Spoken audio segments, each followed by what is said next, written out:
Ya begitulah. You know guys what I mean.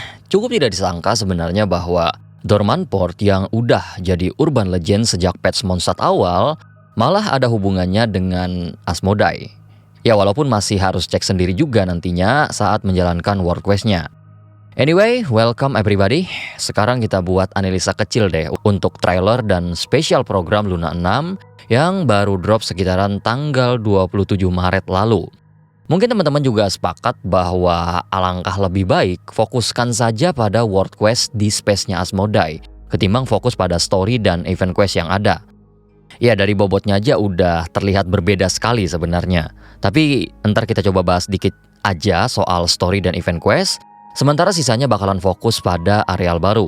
Jadi inilah beberapa detail yang perlu kamu tahu dari SP Genshin Luna 6 tempo hari. 世界は謎だらけだね。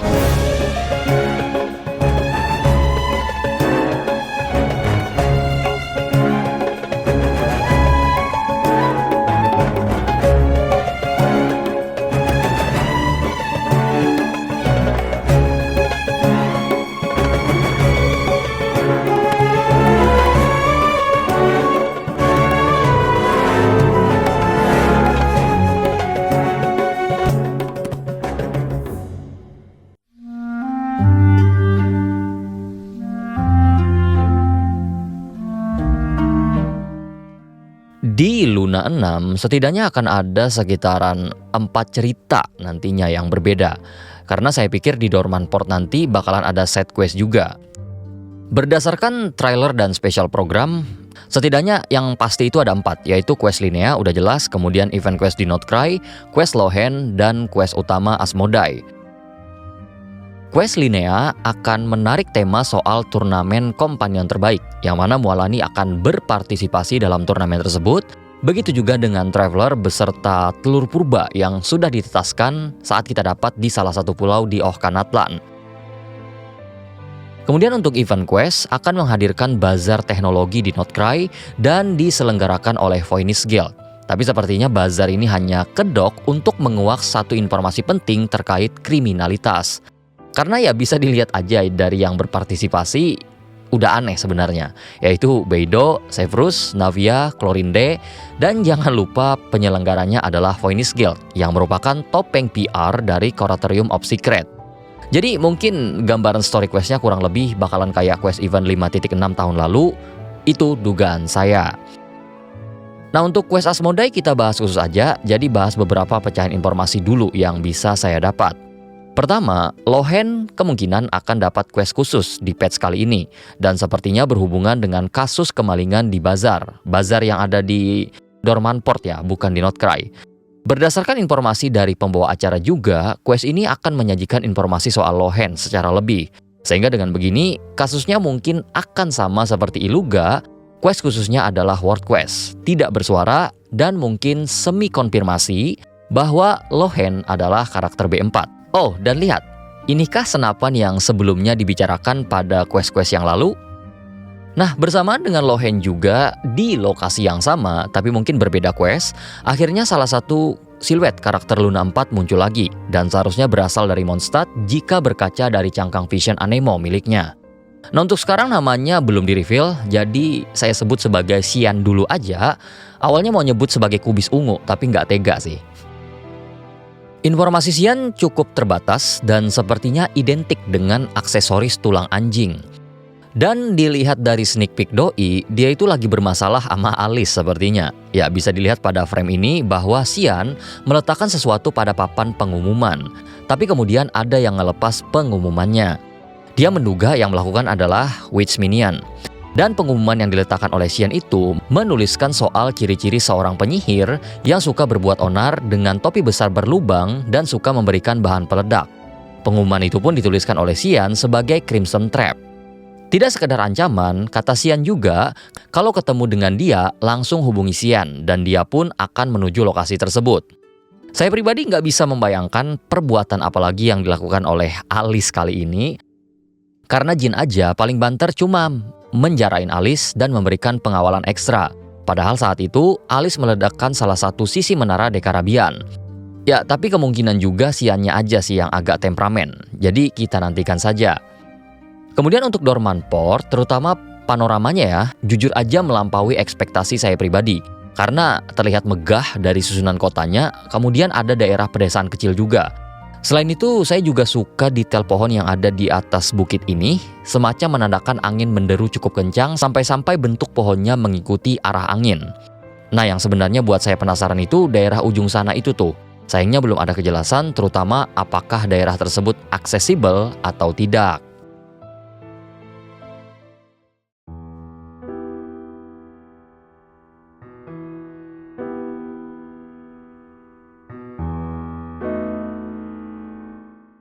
World Quest Temple of Space nanti menurut saya punya potensi yang besar untuk menghadirkan serangkaian informasi yang baru dan atau pembaharuan.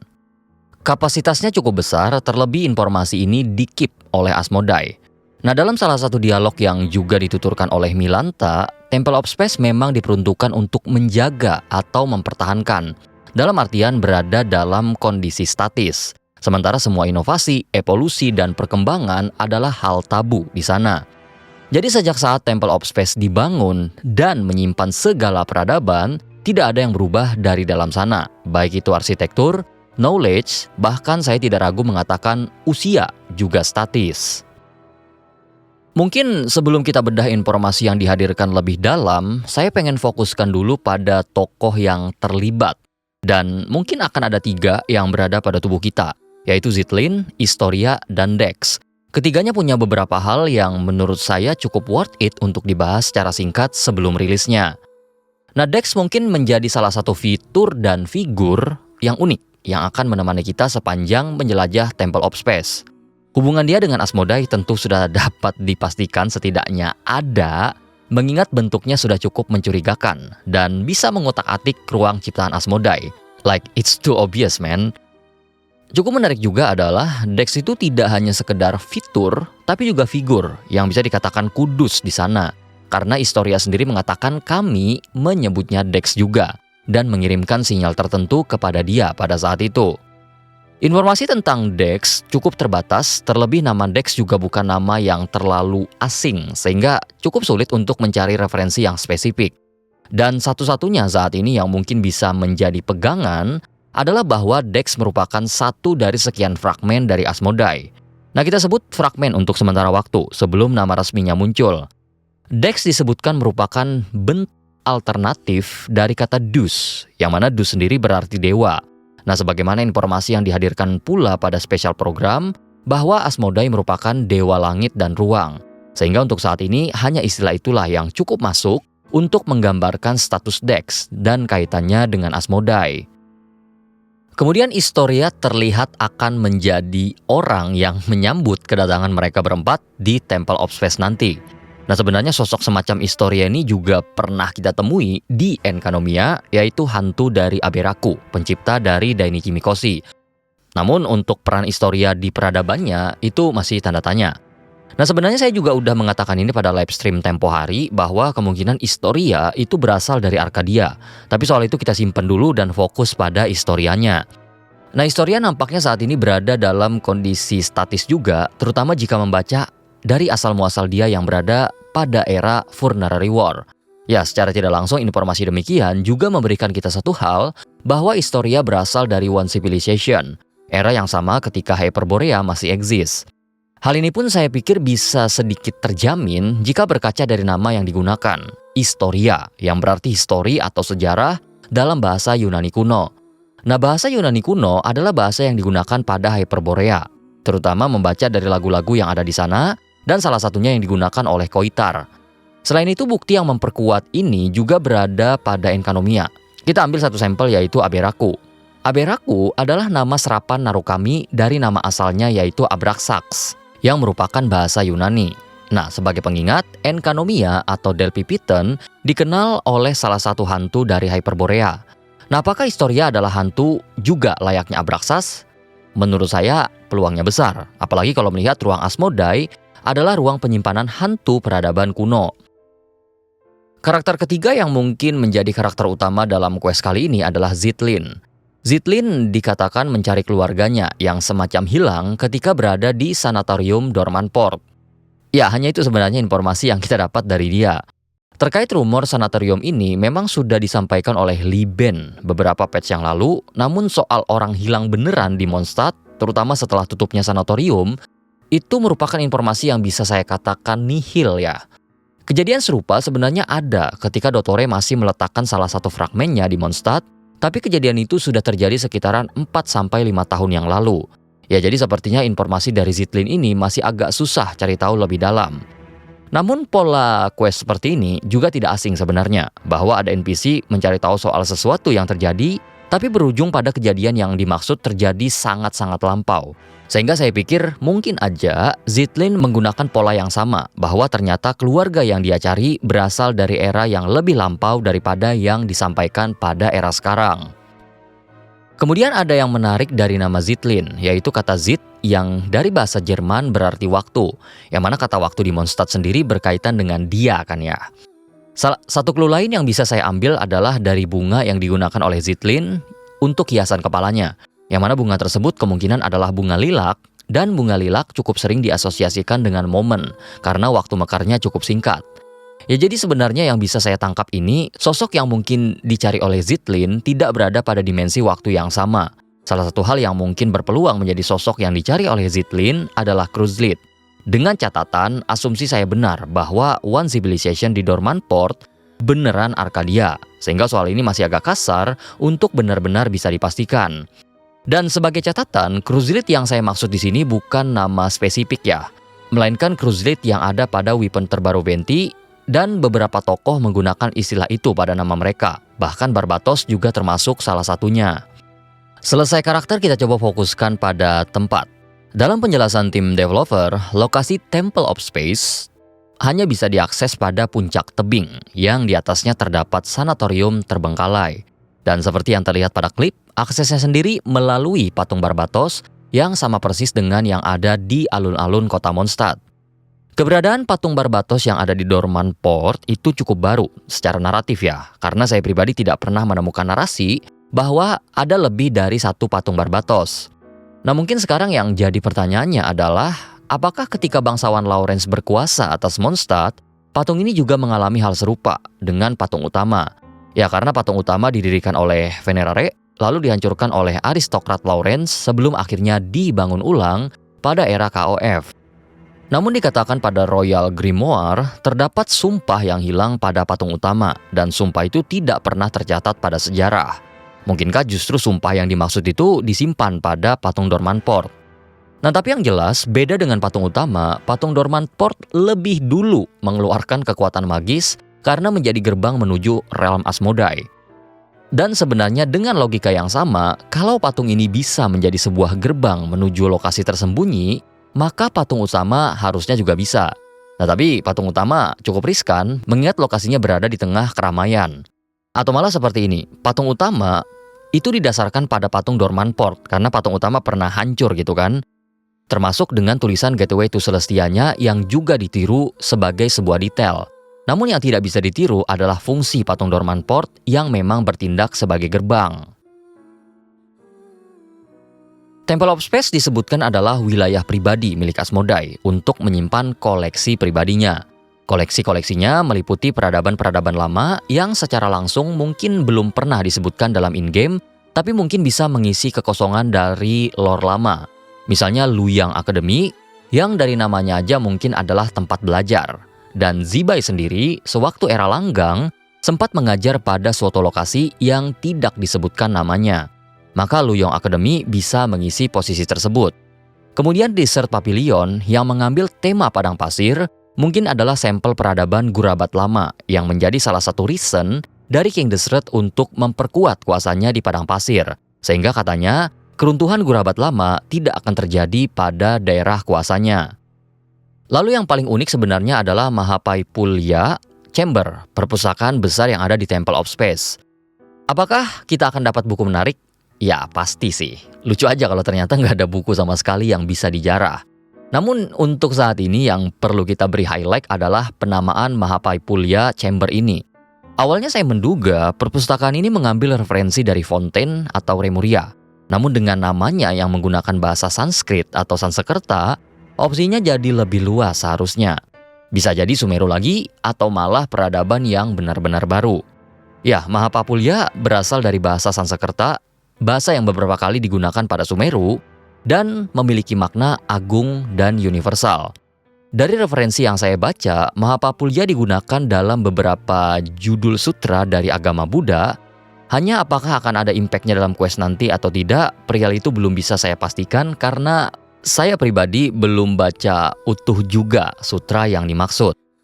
Nah, tambahan sedikit, tempat ini nanti berada di langit kan ya, dan kemudian menyimpan data-data dari Tifat, entah data peradaban, pengetahuan, dan manusia.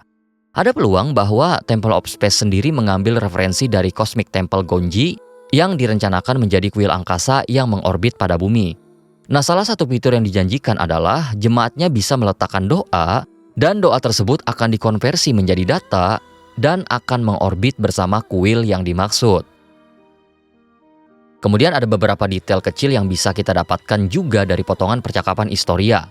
Salah satu yang paling penting adalah ketika Historia mengatakan dia berasal dari zaman naga gelap yang membuka langit, yang sudah jelas merujuk pada Nibelung yang kembali ke Tifat.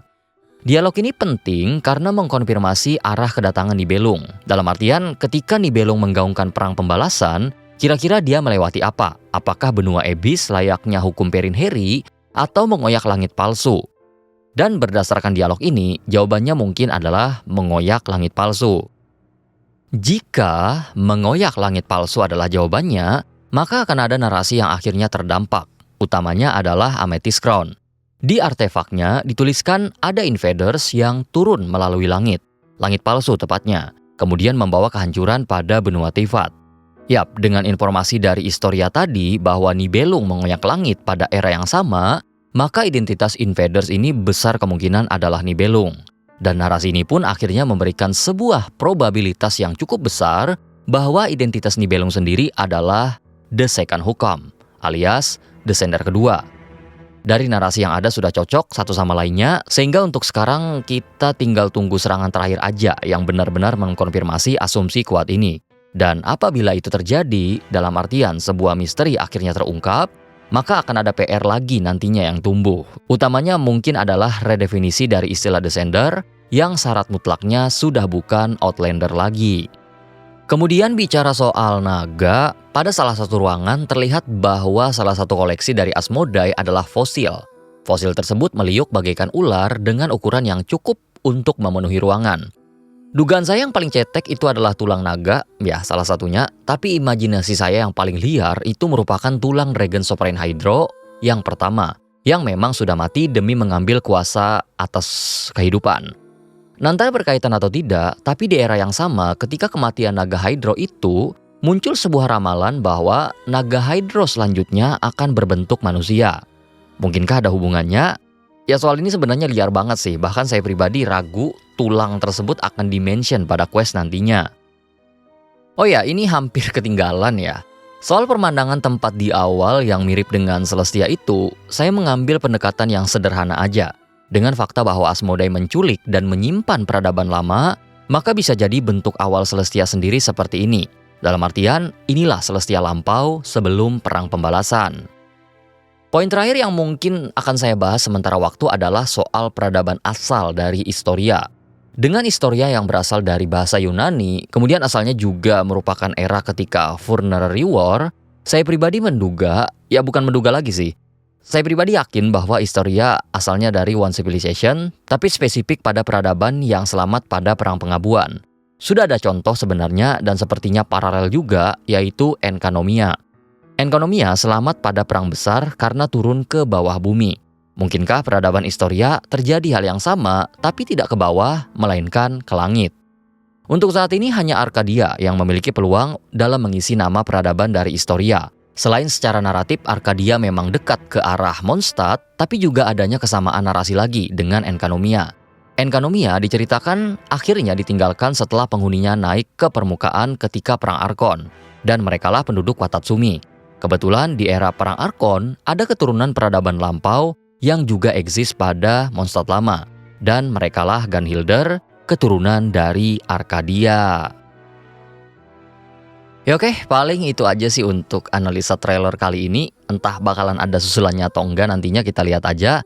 Tapi yang jelas yang bisa saya katakan untuk saat ini ya, Luna 6 setidaknya secara potensi, ya perlu ditekankan secara potensi itu bakal lebih big daripada Luna 5 yang notabene hanya semacam ya penambahan informasi yang udah diketahui aja sih sebenarnya. Yang mengingat Temple of Space kita benar-benar baru tahu ada, kemudian itu Dormant Port juga tentu akan punya cerita sendiri nantinya yang terpisah daripada Temple of Space, dan belum lagi pretelan-pretelan informasi kecil misalnya dari material atau mungkin ya buku-buku yang kita harapkan hadir nantinya pada Luna 6. Tapi semua tergantung eksekusi juga nantinya, apakah akan ada sesuatu atau tidak itu kita nantikan aja pada Luna 6. Intinya saya akan katakan saat ini selamat menantikan dan mari kita nikmati bareng-bareng Luna 6 yang akan hadir pada 8 April 2026. Oke? Jika ada tambahan atau misalnya mau koreksi jika ada poin yang saya sampaikan keliru, langsung aja komentar di kolom komentar. Dan saya ingin berterima kasih pada teman-teman membership, terutama para desender atas dukungannya sejauh ini. Thank you berat.